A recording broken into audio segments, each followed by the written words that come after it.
Unfortunately, I wish it was, World Series preview. It would be a much know, more man. exciting week. I know. Oh, tell me about it. For real.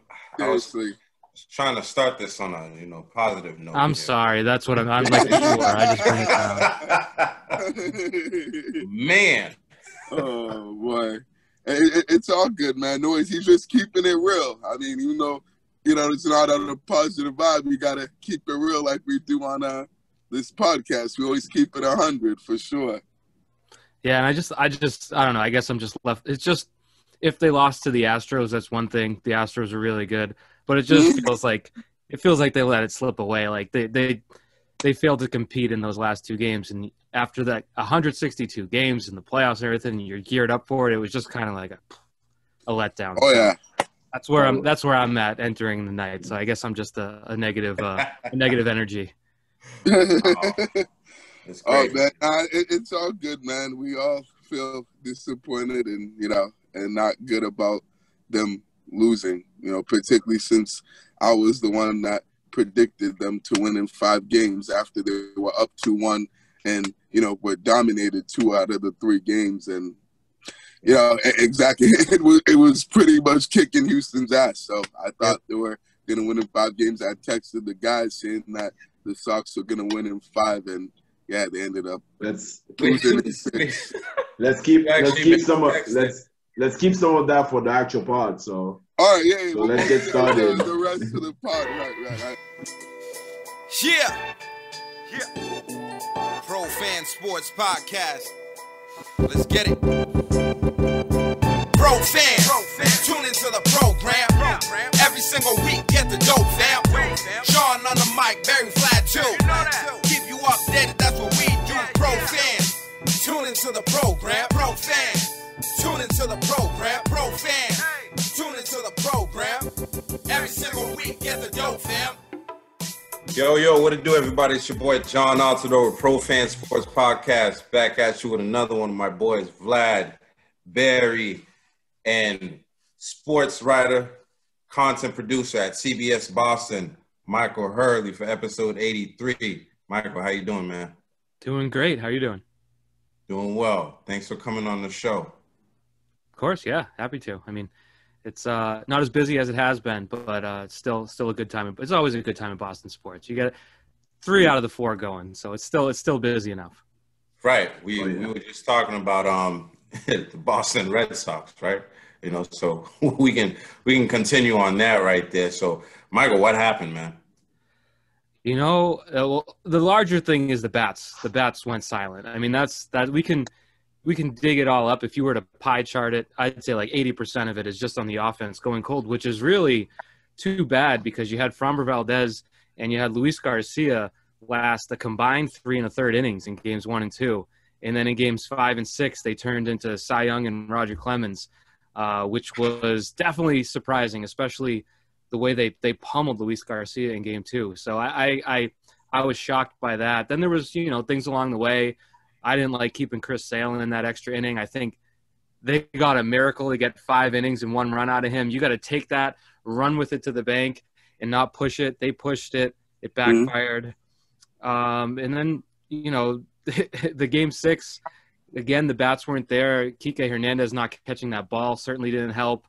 But those are the little things that when you don't score, get magnified. So it's those pitchers and the Houston staff figuring out a different way to attack the second time through that killed them.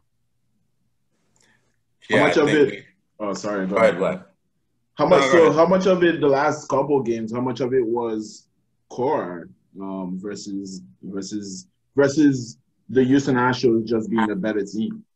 Well, I think the Sale decision to me was huge. And again, you could look to it and you could say, well, they didn't score. They had 1 solo home run in game 4, or was it, game 5. So maybe it didn't matter, but there's just a different atmosphere to the game if it's 1-0 going into the 5th or 6th or 7th, as opposed to the game falling apart and him facing a guy who had already hit him hard twice. To me, I think that was just bad management. There's something with Cora and Sale we all know what Chris Sale is right now in 2021. Like he's 12 starts in his way back from Tommy John. Yeah. It's like Cora didn't see it that way. You know, why do you have confidence in him in game one? He's like, well, because he's Chris Sale. It's like he couldn't get through Washington in a must-win regular season finale. He fought to get through 5 innings against Baltimore. Like, we love Chris Sale, his attitude, his approach, but his arm just isn't there right now. So I think that if I'm going to point anything at the manager, it would be that as a big one. And that's not to say they would have won if they took him out, but definitely seemed like pushing his luck with that decision. Yeah, absolutely, man. That was hard to watch, you know, for sure. You know, I mean, what do you think this series like took a turning point? Because I feel like, you know, once that missed that strike by Nathan Eovaldi, and then, you know, the rest of the game just went down the drain. I feel like that was a turning point for the Red Sox. What do you think? I'd actually bring it a little earlier in that game when JD Martinez got called out on the ball off the plate. Right. Because to that point, I think they had 7 walks in game 3, or I think, you know, it was an absurd amount of walks, and they were having great at bats and they were crushing Astros pitching, and JD gets called out on that pitch off the plate. And I feel like they just stopped having good at bats after that. I mean, I'm sure there was some scattered throughout. I think Verdugo had some good ones in game 6. He had a walk, he hit a line drive, but largely, I feel like that missed call and Cora coming out and screaming and yelling and making a big deal out of it, I think it might have impacted their approach. I'd have to look through each you know, at bat individually, but it felt like the at bats got worse and worse and worse to the point in game 6 where Christian Arroyo had an at bat. He saw 5 pitches, none of them were strikes. He made an out. He did that twice. They were just chasing. They were stressing, they were tight, and that's how you go from scoring 12 runs a game to not scoring at all. So I think they definitely weren't helped by that call in the 9th inning from Laz Diaz when it was clearly strike 3. But championship teams overcome that, and this team succumbed to it. And I think that's you don't learn these things until they happen.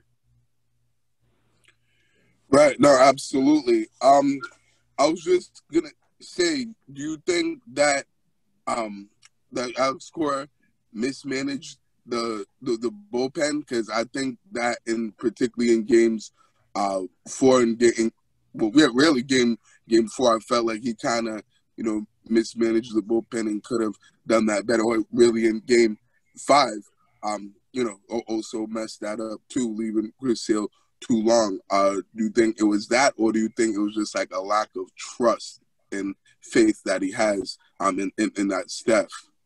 I think the larger thing is, I mean, we saw it throughout the series, the Red Sox were definitely undermanned, I would say, in the bullpen. When you're going and leaning on Brazier and you're leaning on guys like, if they had Matt Barnes, maybe that would be one thing, but the bullpen was just so fickle that any use of it was going to be hard. So I'm not going to get on him too hard for that. But definitely, I think in game 4, I think Eovaldi was up for the close, like for the save. And then when it was tied, there should have been someone else to work in the tied game, because you saw how quickly that can unravel. And, you know, he ended up throwing 20-something pitches. And then he only goes 4 plus on his start in game 6, which was a much more important spot. So yes and no. I mean, I think Garrett Whitlock should have been in the game when he was, but he threw a middle, you know, he split the plate to Altuve on the first pitch of the 8th inning and gave up the game-tying homer. So that wasn't bad managerial. That was just, and that was probably their best reliever, just throwing a bad pitch in a bad spot. So certainly wasn't perfectly managed. As you mentioned, the Sale thing to me still sticks out, and even pulling Pivetta a little early and then trying to get 4 innings out of your bullpen definitely wasn't perfect. But I still, when you look at the names on paper, it would be hard to say that the Red Sox should have won relying on those relievers, especially game 1. I remember looking at the list from Sale, who lasted 3 1/3, and then the list of all the guys going. It's like, well, if you score 6 runs, you can win with those guys, and they didn't score 6 runs. So I think that was the deal going in. If they weren't going to hit, they weren't going to win. No, that's facts. Absolutely. No, I certainly agree that that's what it came down to was, you know, the offense and, you know, and inability to produce, really. Like, first, three games, well, 2 out of the 3, they were great. And then as soon as game 4 came, after that Bogarts home run, that 2-run home run, it was just like, boom, all the runs and, and all the scoring just went away. And what's crazy about that game, guys, particularly in game 4, 8 out of the 9 innings, they had at least 1 runner on base. And there were a few of those innings that they had 2, more runners on base, and they couldn't take advantage of the opportunity. The game 4 is definitely where they lost the series and where it was the most, discouraging loss and frustrating loss, because like I said, like I think even before that strike call in the 9th inning, where Nate Tavati didn't get the strike on the breaking ball that got the corner, the game was already lost before then by not scoring, runs and not taking advantage and capitalizing on those opportunities that they had. And they also had like 7 walks, guys. Like, you got to make the guys pay. Like, when the opposing staff is walking 7 batters and letting constantly base runners inning after inning, like, you got to be able to, come through and deliver with guys in scoring position, and they didn't do that. So that's definitely pretty much, I think, why they lost this series and particularly lost game 4. Yeah, I mean, I think, the first, 2-3 games, we scored like 3 grand slams, right? The first few games there. And I think we all got a little spoiled, and we thought they were going to do that for the rest of the series, right? But I think the Red Sox backed up into the postseason, right? They backed up into it. And, the way they finished the season, I didn't think they would make it to the ALCS, but they did make it there, right? That's where we finished the season. But, now in the off season, what do we need to do to make sure we get back to this position next year? I think they need arms. I mean, there was a point in like June where you look at the rotation and you look at the numbers and you're like, this can't last. And it didn't. Your Pivetta ended up being Pivetta, but he got you a lot more than I think you could have expected. Even Garrett Richards, we forget, from like May to maybe the end of June, was like lights out for like 5 or 6 starts. They were kind of playing with fire at that point. I think they need some more established guys, more reliable arms, replacing Martin Perez in the rotation, adding a bullpen arm or 2, which they could have done at the deadline but didn't, probably makes a world of difference.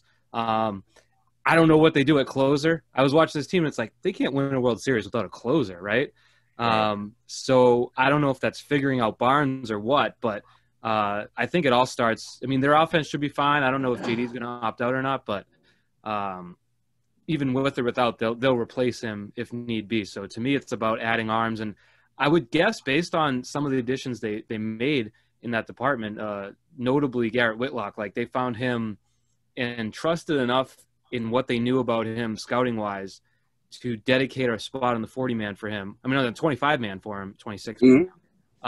It's like sight unseen. Coming off Tommy John, they took him in the Rule 5 draft knowing he'd have to take up a roster spot, and he ended up being great. So I would say that track record provides some sort of basis that they can go out and find a couple guys that can be impact arms right away. You don't think they should make Garrett Whitlock the closer for next year? I don't. No, I don't. But he was a decent reliever. I don't. Oh, sorry, Garrett. I thought you meant Garrett. I thought you meant Richards, and I was like, no. Yeah, no, Garrett definitely not. No. We don't want him on this roster at all. He needs to definitely go somewhere else and get out of here. I don't want to see part of Garrett Richards whatsoever. I get my Garrett's confused. I apologize, but it's Whitlock, all good, man.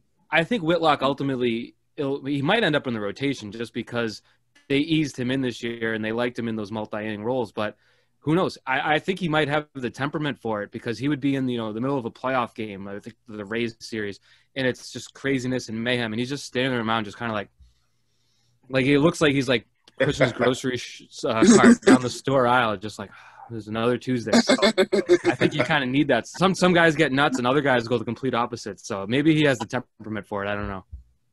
Yeah, I mean, the Red Sox did get us pretty excited, especially Barry. He said, Sox in 5. I'm like, man, we about to lose this thing. we're losing this thing right now. You know. You know what? Though, you know we what? lost the series, huh, John? As soon as I texted So you, don't jinx us, man. It's over. It is crazy though man. to look back. Like they lose in 6, and that's like the bottom line. They lose in 6. But if you go back to Game 4, they're up 2-1 going into the top of the 8th, and it's like if they can get through that, and you think about the Astros coming to Fenway on Thursday for Game 5 or Wednesday for Game 5, down 3-1 in the series. None of their starters have lasted more than 3 innings. Their bullpen's toast.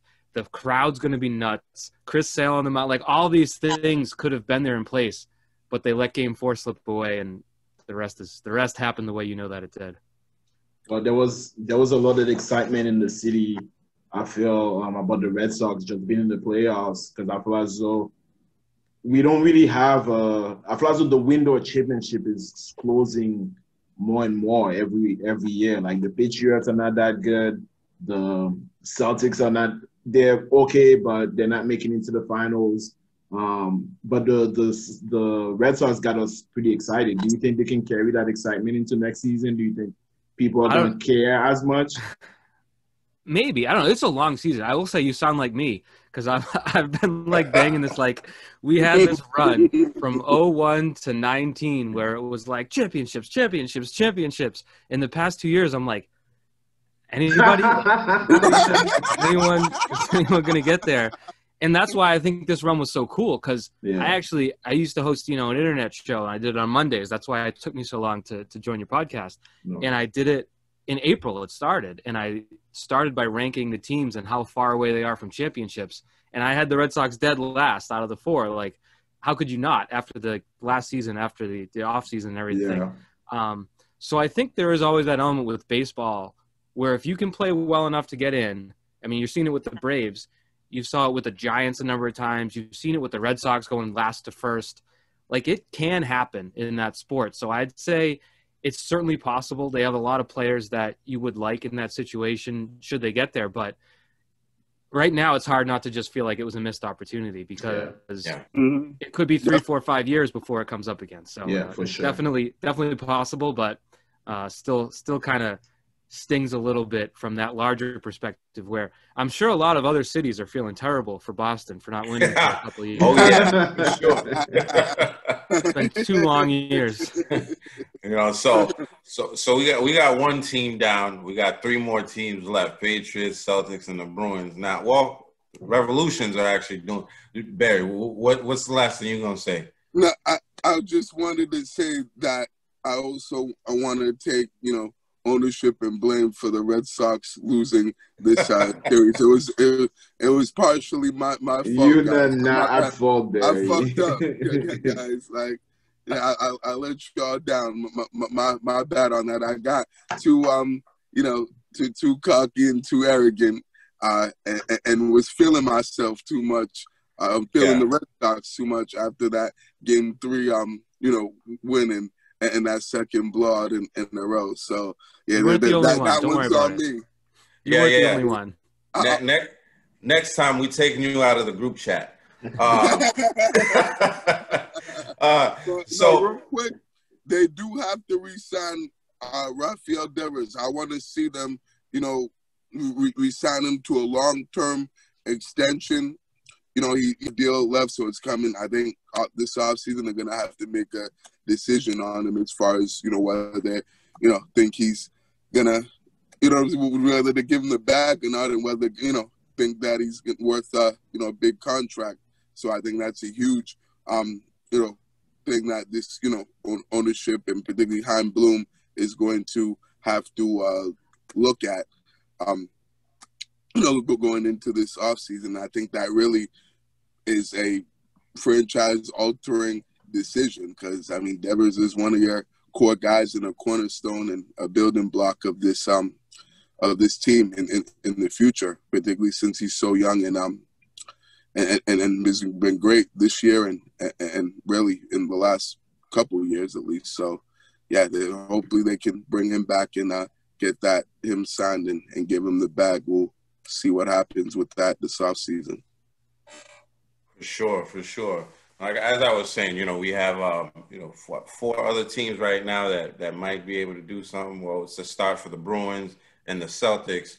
But we saw the Patriots put up 54 yesterday against like you said, Michael, an astoundingly bad Jets team, right? What'd you think about the game yesterday? I thought this game was like it's a get-right game for the Patriots, like a game where they have to figure out some things. This is a game where they need to try a lot of things, to try and get this thing back to where it needs to be so we can start actually winning some games around here. What'd you think about it? Yeah, and I mean, you can dismiss some of it because it's the Jets, because they are that bad. So 54-13, it's like, okay, it's a little bit overboard. But the alternative, if they won 15-13, we'd all be sitting here saying like they have big problems. So I think to be able to go out and just absolutely wreck the team, and I know the quarterback got hurt early in the second quarter, but even with him, they weren't really competing. Their best play was the pass interference into the end zone on the play that he got hurt. So, there's a lot to like. I do think they maybe used far too many trick plays for a game against the Jets. 1 p.m. Week 7 game against the Jets. Yes. Absolutely. It was like the Super Bowl out there. But, there's a lot to like. I just, from the Jets' perspective, and this was my big thing, they had their bye. They lost in overtime in London to Atlanta by 7 points. It was they competed decently. The week before that, they beat the Titans in overtime. They come into this game with 2 weeks of preparation. The Patriots score in about 10 seconds on the first drive. The Jets go run, pass, punt. Then the Patriots go down and score again. And it's like, this is what you had 2 weeks to prepare for, and you came out and just got run off the field by a 2-4 Patriots team. So it's definitely not a win that makes you think, okay, now they can win 10 or 11 games. What it makes you think, this 2-game road trip at the Chargers and at the Panthers becomes a little bit more realistic to think they can split it, which going into last week, maybe you kind of said, never mind. So there's definitely positives to take from it. Absolutely. Yep, definitely. We saw Mac throw his first 300-yard game, and we saw him air out the ball a little bit, which was really good. So now we definitely got to see if we can go and take on Justin Herbert next week with the Chargers. We saw a couple of the players get injured there. We saw Jonathan Jones went on injured reserve. Devin McCourty went down. Dante Hightower wasn't in the game. What do we need to do with the defense there? Like, I know the trade deadline is coming, but what do we need to do with the defense? Because I feel like Jalen Mills looks worse and worse every single week, no matter who's throwing the ball out there. I would go in a time machine and be nice to Stephon Gilmore and figure that out, because it's just, at this point, seems like such a swing and a miss to let him go over. They gave him the $5 million from this year a year early. And I'm sure if I was to take your salary and say, I'm going to take $5 million from your 2021 year, pay you in 2020, and then we'll figure it out when it comes, you would expect us to figure it out. And the Patriots just never got around to doing that. And now, the Jones injury certainly doesn't help. But I just think it's, and not to, cry over spilled milk, but when he was at his best in 2019, you'd put Stephon Gilmore on the number one guy, and that was its own defensive system. And then there was 10 other guys to figure out the rest. Now it's not that easy. And they maybe took it for granted how much that impacted things, where it's like, all right, Amari Cooper's on the other side. We'll just put Stephon Gilmore on him, and he'll have 0 catches in this game, and the rest kind of works itself out. They don't have that anymore. So I don't know. I mean, Adrian Phillips is awesome, the way that he's worked and been all over the field in every type of role. I think Kyle Duggar has taken steps forward. So they'll be competitive, and they'll make plays. But, as you mentioned, I don't think Jalen Mills is maybe as bad as sometimes it looks. I thought he made a great play breaking up a wide receiver quick pass yesterday, which helped contribute to the early lead. But certainly the week before was not quite the shining highlight reel for him. So, but I mean, it's one of those things, and I'll wrap up my long thing here. I'm reminded, the reason I go to Gilmore is because the Dallas game reminded me so much of Super Bowl 52. where you took Malcolm Butler out and everyone's role gets confused and everyone's kind of struggling to keep their head above water. So without Gilmore in there, you have everyone kind of elevated to a role that they probably shouldn't be at. You know, JC should be the number 2 guy. Mills should be number 3, and everything gets kind of thrown out of whack. So to me, it's going to be tough to manage when you go against your Herberts, when you go against Josh Allen, when you go against even Tannehill. I was watching the Titans game this morning. There's going to be a lot of tough games defensively. Most definitely. There sure will be. I know it's sucks to see, coming off a good win like that, us, saying that, the defense is in trouble and definitely needs to figure some stuff out and definitely need to make a move on that end, of the field. But I wanted to talk about a little bit of the offense. What do you think, about what you've seen from Mac Jones and the offense as a whole so far to this point?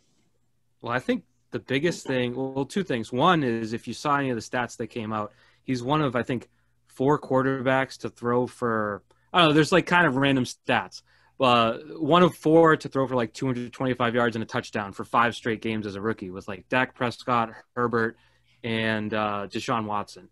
And then he's one of 3 quarterbacks to do something else, and it's like Herbert and Burrow are the only. So we're used to Tom Brady stats and 24 touchdowns and 9 interceptions. So when we see Mac with 9 and 6, it's kind of like, But perspective-wise, with what rookies do, it's a good indication that he's probably ahead of schedule, which I think we kind of saw. He has a very high floor. The question is just what can the ceiling be? But the biggest thing from yesterday that I take is we saw what he can be when he has a clean pocket, when his offensive line actually blocks. That was the offensive line had their best game of the year by far. And we can say like, okay, it's the Jets. Okay, CJ Mosley was out.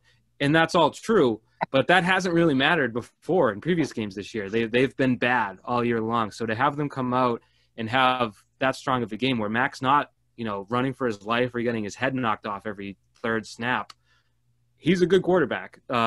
He can make passes. When he can step into the ball, he can deliver those deep ones.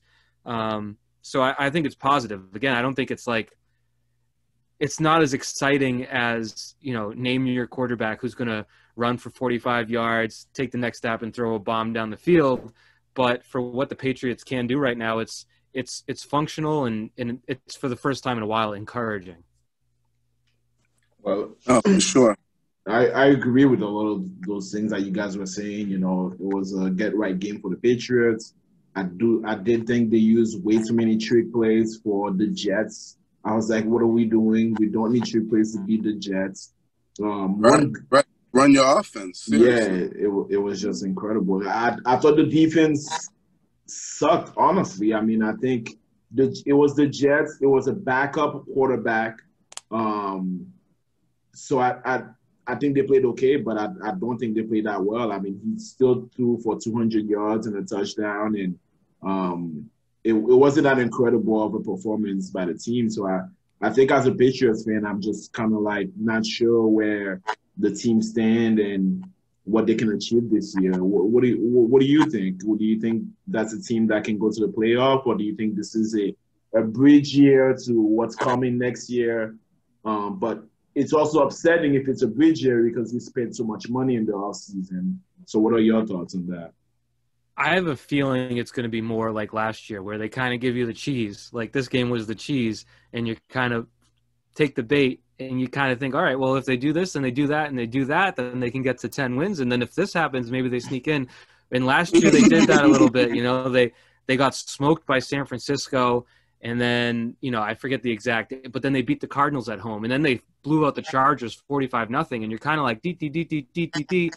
And then Thursday Night Football against the Rams, they get absolutely blown out of the building. And then the season was pretty much over. So I think that day will ultimately come. I don't know if the Bills will deliver it. I don't know if the Titans will deliver it. But, the schedule is not kind to them. They needed to get through week 7 at like 4-3 or 5-2 for us to be talking playoffs, I think. And, fumbling the week 1 game away, everyone was kind of like, oh, moral victory. They played well. They almost won against a good team. Miami hasn't won since. 1-6. Awful.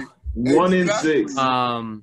So that one to me is one we're going to look back on and say, like, if you lose to the Bucs 20-18, all right, I don't think anyone was planning on beating the Buccaneers in Week 4. It was a close game, and even Dallas, right.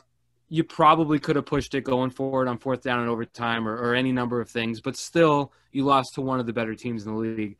The Miami loss right now is the one that's just in pink highlighter circled as the one that got away and changed the whole thing, because it does make that big of a difference. And if you look at the AFC standings from, like the middle class is crowded, and climbing that is going to be really tough. So I'm not banking on the playoffs. It's obviously possible. I am terrible at predicting anything in sports, so I won't say anything definitively, but I was with you. I said Red Sox in 5 after Game 3, so I won't put it in ink. You're on that train too. Well, once the homer went out in Game 4, I'm like, all right, let's start planning. I don't know, is this Braves? Is it Dodgers? What's it going to be? And then right. That's what I was thinking in my mind too.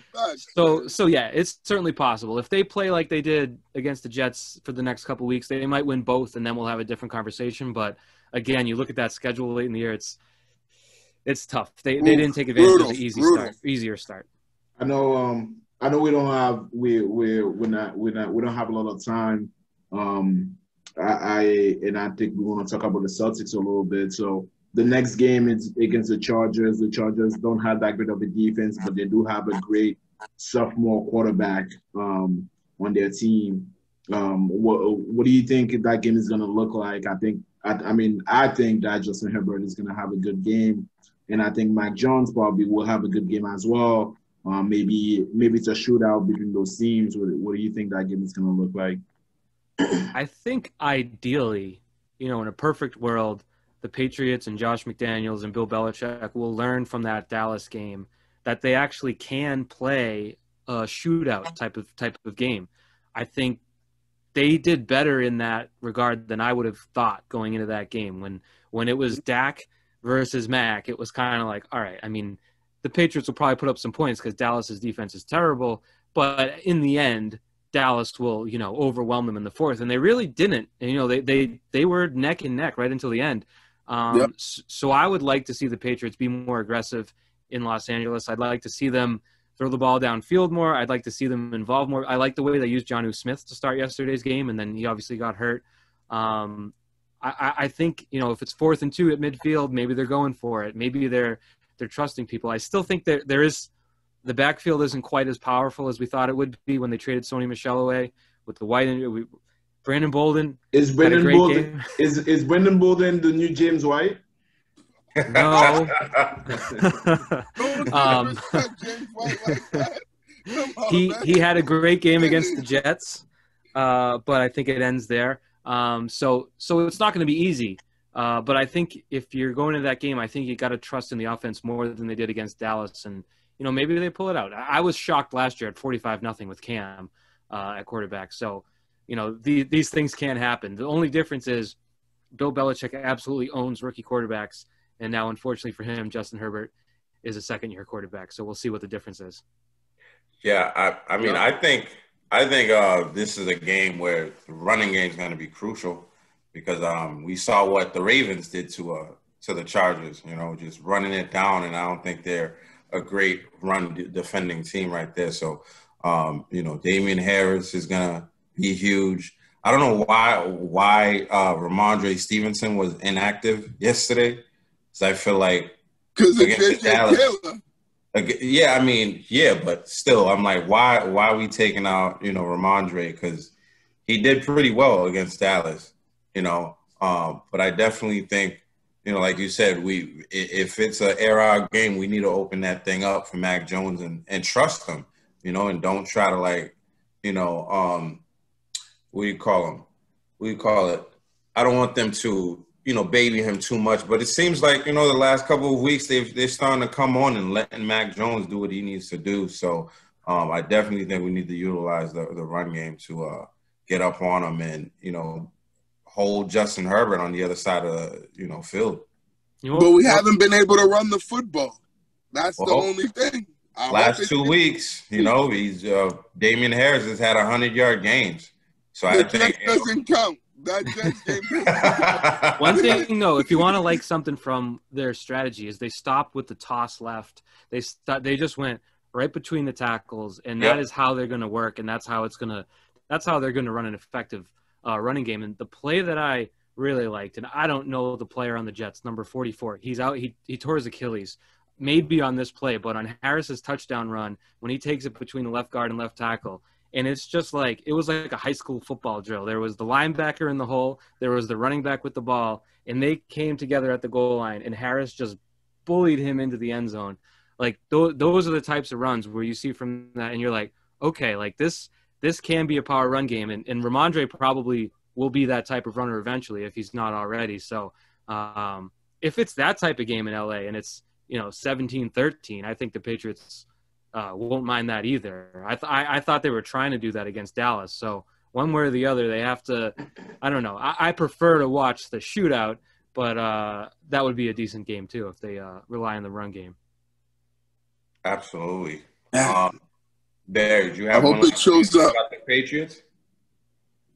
Yeah, just wanted that's as far as what do you think about the coaches, particularly Bill Belichick and Josh McDaniels? Do you think that they, what I'm saying, do you have faith that they can actually win games and call the right plays and put and trust Mac Jones and put him in the right positions to win? I'm not sure. I would say McDaniel's better because I don't know anyone whose head coach draft stock has dropped more in the past 2 years than him, where he was always this innovator, this creative guy. And I was really disappointed with what the offense turned into with Cam Newton by the end of the year. It looked like a high school offense with 3-step drops and 2 guys running slants and maybe a tight end running. It was so basic that you had, a very unique quarterback who was a dual threat and obviously had some shortcomings with his passes. But I was really disappointed by that. And so you had Tom Brady leaves and they go to 26th in offense.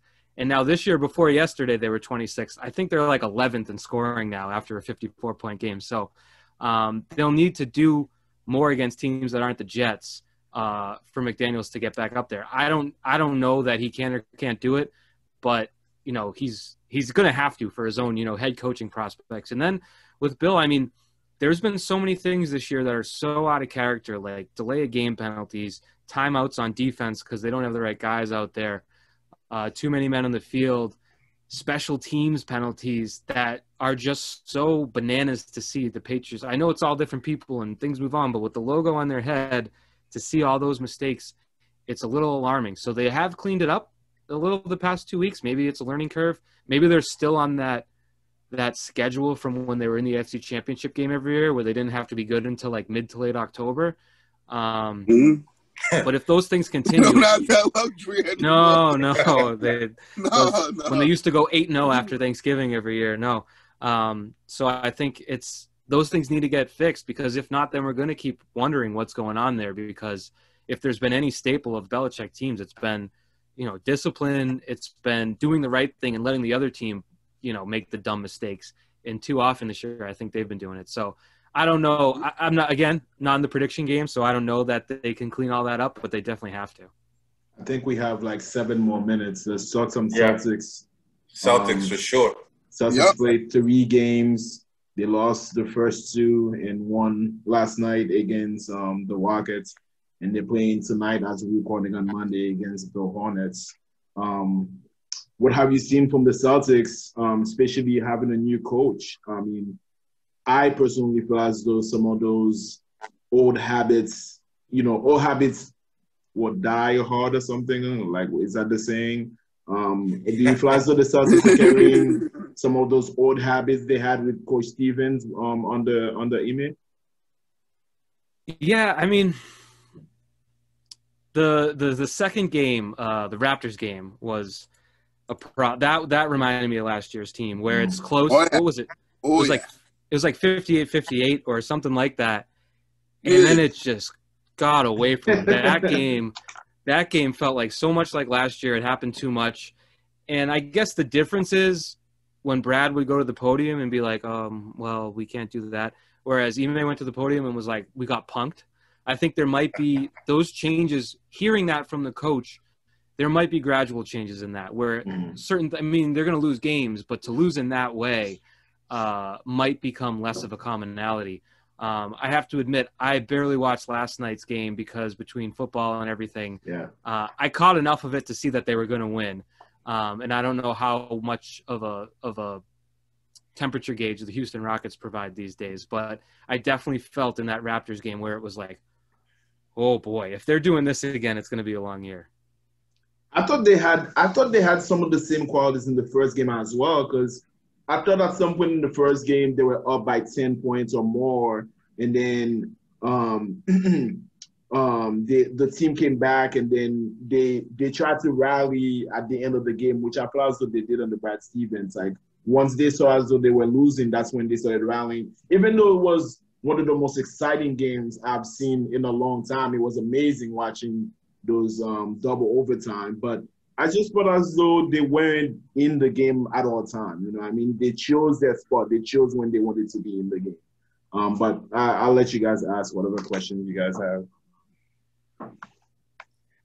No, for sure.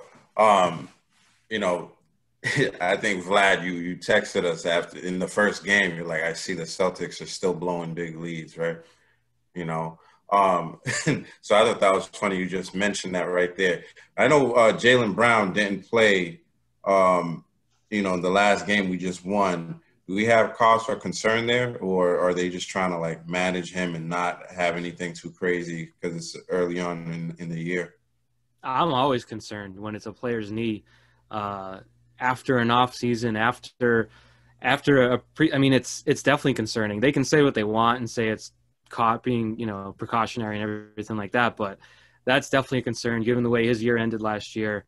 There's no inside information there. That's just me reading the tea leaves. I don't like seeing that so early in the year, especially it was the first of a back-to-back. Maybe that will become a commonality, but definitely have to be concerned there because coming off the All-Star year, it's sort of like that should be step one. This should be step two, rising up that scale of stardom. So if there's an injury there that holds it back, then it's going to hold the whole team back.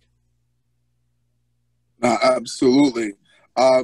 Just wanted to ask you, what are your expectations for this team? How do you think they'll do this year, the Celtics, and what are your expectations for Tatum and Brown this year? I have a hard time seeing them really get past where they did last year. Like I don't look at their offseason and say, oh my God, they made the moves they needed to elevate in the Eastern Conference. And, you know, they could surprise us. They've done it before. Was it Tatum's rookie year when they went to Game 7 of the conference finals? Like these things can happen. And, you know, the Eastern Conference did open up a little bit, if you want to say that, with Kyrie being Kyrie, with whatever's going on down there in Brooklyn. The super team is less super. So there's an opportunity if things go right, and I don't know how Udoka will be as a coach over the long haul. So I'm not, dismissing it out of hand, but if you're looking at it on paper, you kind of look, I mean, does Josh Richardson change how the season outlook is going to be? I don't think so. I don't know. I'm not looking too much into the first three games, just mostly the off season. It's kind of like, Al Horford is not going to make that difference either. He should help though. But they'll probably be 4, 5, 6 seed, win a series, and probably, ceiling wise make it to the conference finals, but more realistically make it to the second round. Not to be a bummer in late October. Cool. I feel the same way about the Bruins too. It's kind of like, they're probably going to win a round. They're going to go the second round, and then they're going to lose to a better team. And that's kind of how our winter sports outlook is. Now, on the plus side, I was dead wrong about the Red Sox, so maybe I will continue to be dead wrong about everybody else. I think as a Celtics fan, I obviously want them to do a lot better than what you just said, but I think in reality, that's probably where they're going to be. I'm frustrated with Jason Tatum. I think he put all that muscle in the offseason for nothing, kind of, because he's not driving to the paint enough for me. And especially in game one, I was just like, why do they keep shooting threes? Especially in that second overtime, there was a time where neither team was making threes. And I was like, yo, Jason, like, You put all that muscle. Let me see you bully these guys in the paint, and that wasn't happening.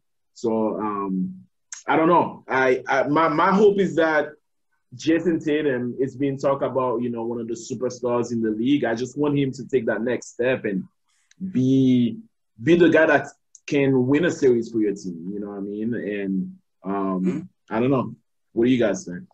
3.3 free throws per game. That's not going to do it. No. You need like 7, 8, 9 Unacceptable. for a star like that. Yeah, I mean, with that said, the free throws have been down around the league wide, right? I see James Harden's barely getting anything. He's complaining every night about not getting fouls, but I feel like the league is kind of like trying to make an example out of him because they're not giving him anything. I love that, and I'm sure. I mean, I assume this is a Paul Pierce appreciation podcast, and I would be in that. But I feel like he ushered in the up fake, jump into the guy, heave it up, and get the free throws. So as much as that was effective for like 15 plus years, I would love to see that out of the game completely. I know the international rules.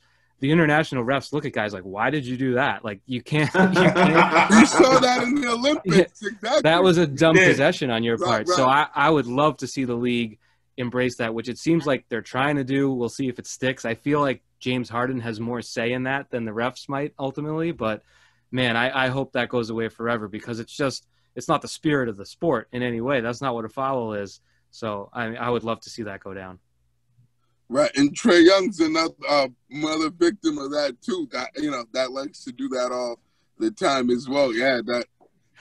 Imagine you're like 15 and you're like either playing in high school or like just playing with friends or whatever, and you up fake someone and jump into them, and you're like, it's like you can't like what are you doing? You're gonna be like, boy, you jumped into me. Right. What do you want? Right. You're getting in a fight with that right there. Exactly. What are you doing? So I would love to see that go away forever. Maybe that's just a pet peeve I'm letting off, but it could be relevant to things like that. But to the point is, if you're Jason Tatum and you're like bulked up like Captain America, like you can go to the basket and get fouled and head to the line still. Yeah. Right. I saw a clip that went viral in the summer with him practicing with Ime, and Ime's like, all right, let's do bully ball. And he went to the rack and did a finesse play, and Ime's like, that's not bully ball. And then he came back. I'm like, did you forget what Ime was talking about, in the summer?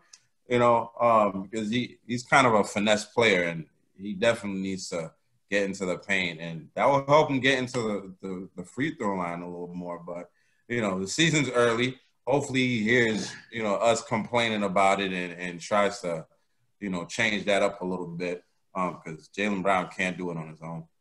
Facts. Sure can't. Absolutely. Sure. Barry, I don't know if you have one last question because I know Mike got to go.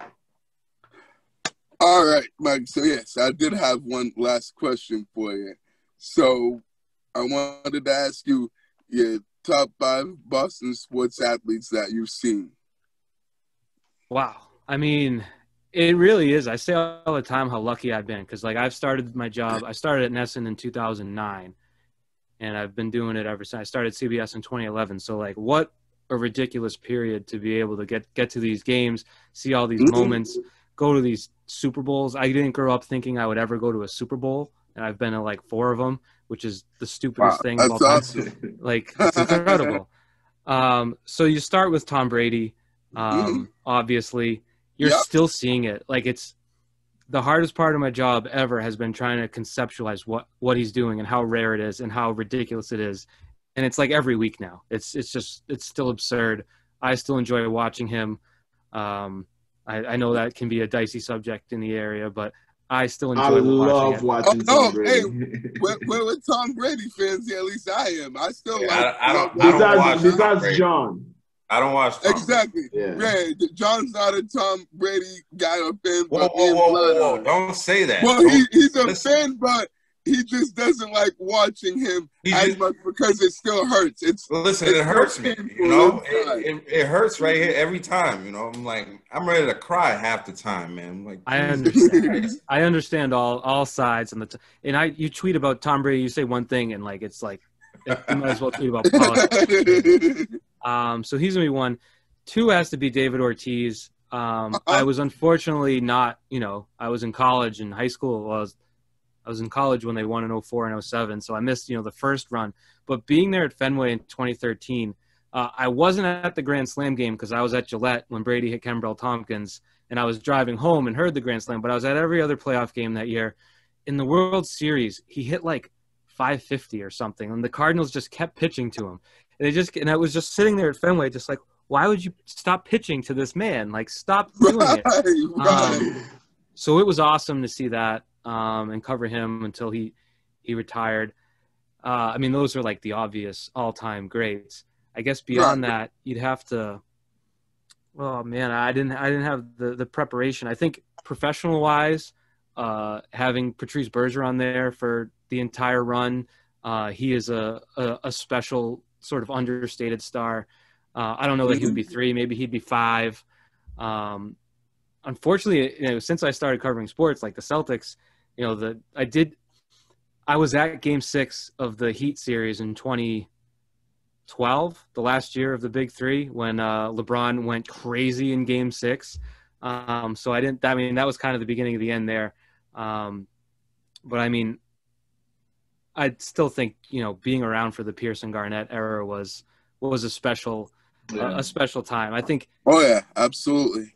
We all in Boston appreciated Pierce more than anyone else in the country ever could, because he looked, he didn't look like a chiseled athlete. He wasn't Kobe. He wasn't, super flashy, but it's like you look at what he did every night and we appreciated it, but without the championship, no one else ever did. So I think Kevin Garnett coming in and just being the engine, like the crazy, insane guy that demanded Game 7 effort every single night, was a really cool run in Boston. So, those I missed that professionally wise, but still, I was close enough to getting into the business that I'm counting it. So I'll put them in at 3 and 4.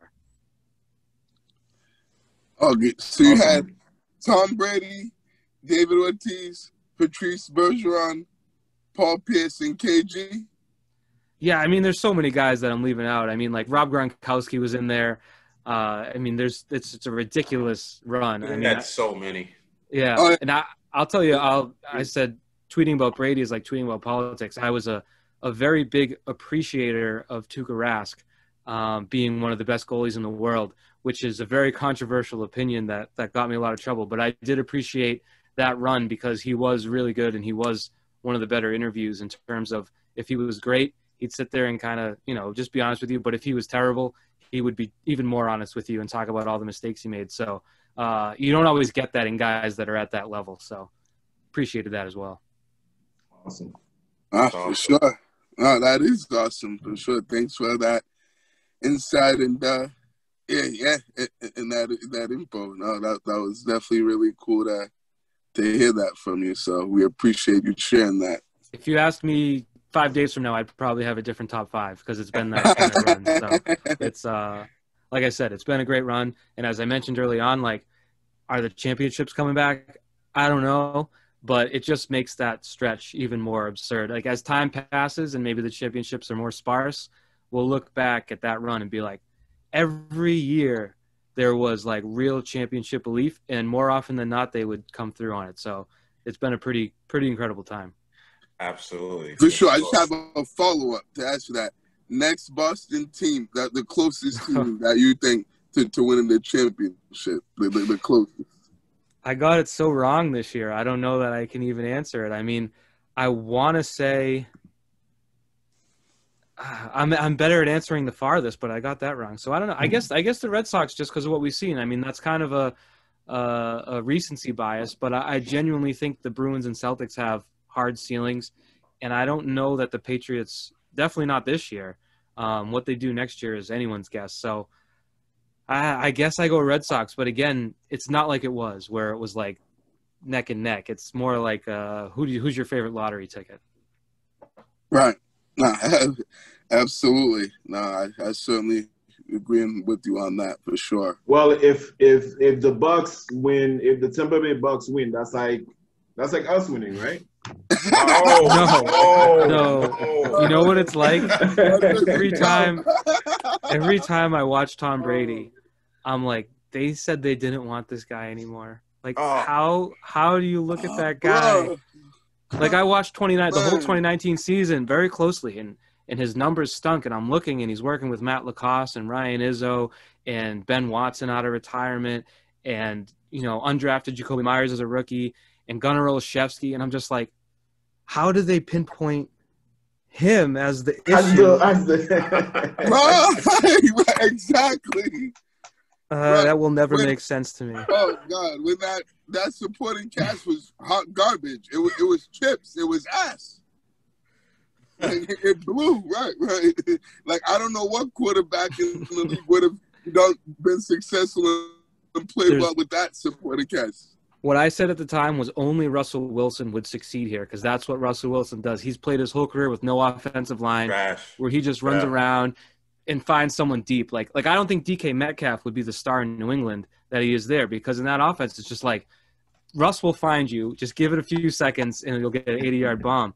But yeah, no one else, I don't think, could have survived or succeeded in 2019. And they looked and they said, this quarterback, get him out of here. Let's go with Stidham and Hoyer. I don't know.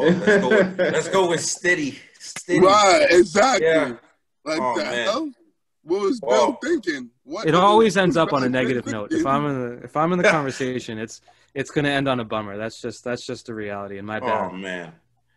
It's all good, man. And so we feel your well, pain. if you talk about championships and being close, it's like they were there every freaking year. Exactly. Tom Brady's played in half of the Super Bowl since 2001. Like there is a common denominator. So yeah, that's just a letdown. He's looking like he might make another one this year.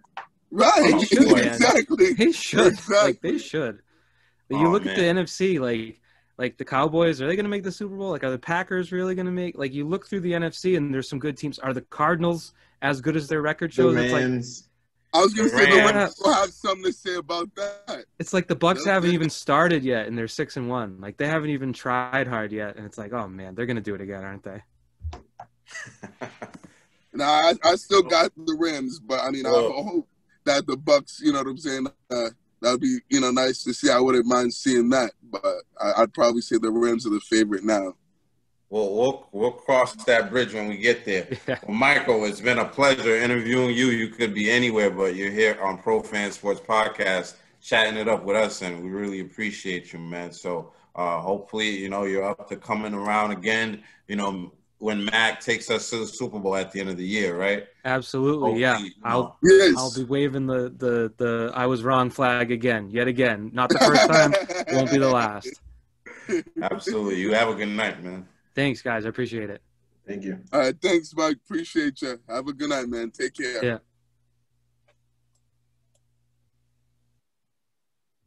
That was awesome. Word. That was dope. If you're still watching, make sure you're subscribing to the channel. We're on all other platforms, everything Pro Fan Sports, except for Instagrams at profans_sports. So make sure you're following us, staying up to date with whatever's going on in Boston sports and actually all the other sports as well. We got it for you on the platform. So make sure you're following, subscribing, liking, commenting, whatever, man. It helps out the channel. And this was episode 83, right? Yes, sir. Yes, sir. So until episode 84, I'm gonna holler at y'all. Peace. Have a good week, everyone. See y'all next week.